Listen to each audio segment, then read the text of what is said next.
Bonjour à tous, je suis à Washington, d'ailleurs ça doit se voir derrière moi. J'arrive à l'instant du Sénat américain.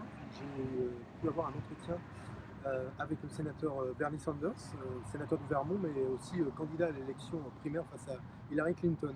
Quand on évoque Bernie Sanders ici aux États-Unis, on parle de lui comme un game changer, quelqu'un qui a changé un petit peu les règles du jeu, l'ordre établi. Et comment l'a-t-il réussi?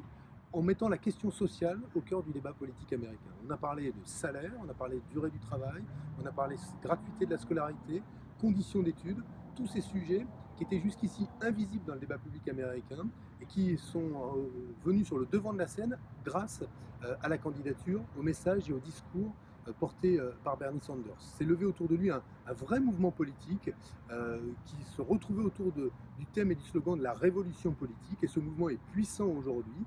Il ira bien au-delà de cette campagne présidentielle et c'est une bonne nouvelle pour la démocratie américaine. C'est aussi une bonne nouvelle pour la gauche américaine et pour la gauche européenne et française.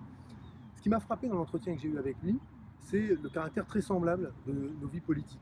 On pourrait penser qu'on est très loin les uns des autres, mais constatons que la question sociale aussi en France est devenue une question invisible. On parle de moins en moins du travail, on parle de moins en moins de la question des salaires, de l'égalité femmes-hommes, et le débat sur l'identité, le rapport à l'islam ou l'immigration a pris une telle importance aujourd'hui en France qu'il sature l'espace public.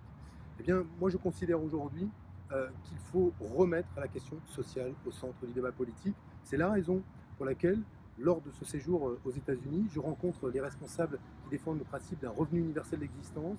J'ai rencontré des universitaires spécialistes de la légalisation du cannabis et je rencontrerai demain les dirigeants du mouvement Black Lives Matter, c'est-à-dire ce mouvement qui est né après les meurtres d'Afro-Américains par des policiers blancs et qui luttent ce mouvement contre les discriminations.